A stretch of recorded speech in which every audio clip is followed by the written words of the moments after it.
सनातन का अर्थ है नित्य, अर्थात जो हमेशा रहा है और रहेगा। वैदिक धर्म का नाम सनातन धर्म अत्यंत उपयुक्त है। अन्य किसी भी भाषा में धर्म का वाचक कोई शब्द नहीं मिलता। अंग्रेजी में इसके लिए रिलीजन शब्द है, पर धर्म का भाव रिलीजन में पूरी तरह से उतर नहीं पाता।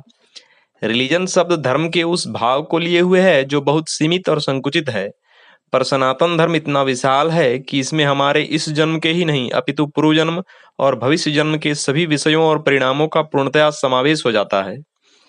शास्त्रों के अनुसार धर्म वह है जो हमें सब तरह के विनाश और अधोगति से बचाकर उन्नति की ओर ले जाता है। अतः रिलीजन की तरह धर्म शब्द सीमित और संकुचित अर्थ वाला नहीं है।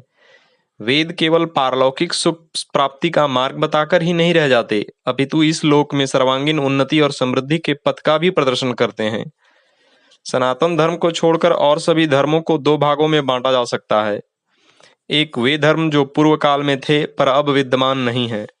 दूसरे वे धर्म जो पूर्व काल में नहीं थे पर अब हैं।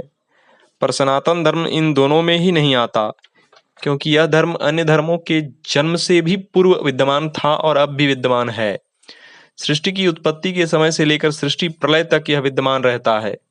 यह प्रलय तक अस्तित्व में रहेगा, परंतु प्रलय के बाद भी यह नष्ट होने वाला नहीं है, अपितु गुप्त रूप में तब भी यह अवस्थित रहता है। पुनः सृष्टि के साथ ही यह लोगों की रक्षा और उन्नति करने के लिए प्रकट हो जाता है।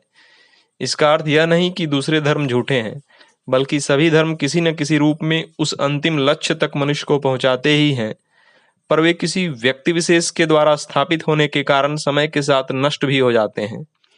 यह सनातन धर्म ही ऐसा है जो सृष्टि काल में सारी रचना को उन्नति की ओर प्रेरित करता है, प्रलय में सूक्ष्म रूप से रहता है और अगले कल्प में पुनः प्रकट हो जाता है। यह धर्म सनातन केवल इसलिए नहीं है कि यह परमात्मा द्वारा संस्थापित है, यह इसलिए भी सनातन नहीं है कि यह स्वयं अनश्वर है, अपितु यह सनातन इसलिए है कि इस धर्म में विश्वास रखने वाला तथा इस धर्म पर चलने वाला भी सनातन हो जाता है। यह धर्म अपने अनुयायी को भी अमर बना देता है। अमर बनाने का क्या अर्थ है, इसे ऐसे समझें। ग्रीस, रोम, सीरिया, मिस्र आदि अनेक साम्राज्य जिन्होंने सारी दुनिया को हिला दिया था, आज लगभग समाप्त हो चुके हैं। उनके पास धन बल, जनबल, सैन्य बल सभी कुछ था, पर लोगों को सनातन बनाने की शक्ति उन साम्राज्यों के पास नहीं थी। यही उनके पतन का कारण बना।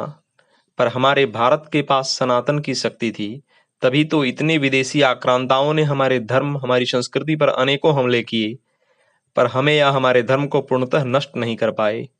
आज भी परोक्ष रूप से सनातन को मिटाने का षड्यंत्र राष्ट्रीय और अंतर्राष्ट्रीय स्तर पर हो रहा है, परंतु सनातन का अर्थ ही कभी न मिटने वाला होता है। सनातन धर्म का यह स्वरूप इतना उच्च और श्रेष्ठ है जिसकी तुलना संसार में कोई भी धर्म नहीं कर सकता। ओम।